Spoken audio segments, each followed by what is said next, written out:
Dobleng paglabag sa batas trapiko ang ginawa ng nahulikam na rider sa Maynila. May unang balita si Joseph Morong.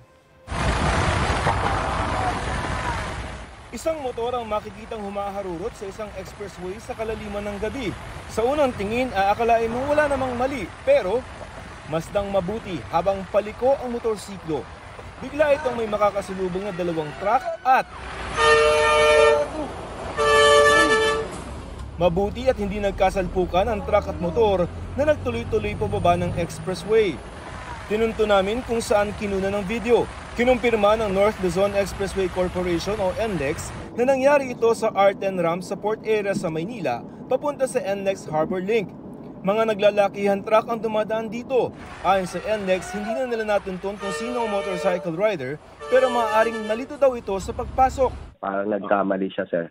Ayon sa NLEX, posible raw na nag-U-turn yung motorsiklo na mapagtanto niya na bawal na siya dito sa expressway. Magdaragdag ng mga karatula ang NLEX para iwas aksidente. Mali nga po siya ng akyat. Umakyat po siya sa R10. Bawal po ang mga under capacity na motor, yung mga 400cc pababa. Pinag-usapan po namin with our asset management. We need to review po yung signages ulit because baka lang po hindi masyadong visible dun sa mga motorcycle.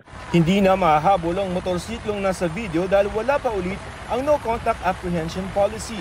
Pero babala ng NLEX sa mga mananadyang mag-counterflow sa expressway, maaari silang matiketan ng reckless driving na may multang 2,000 pesos. Ito ang unang balita. Joseph Morong para sa GMA Integrated News. Mga kapuso, para una ka sa mga balita, mag-subscribe sa GMA Integrated News sa YouTube. Sa mga kapuso abroad, subaybayan niyo po kami sa GMA Pinoy TV at sa www.gmanews.tv.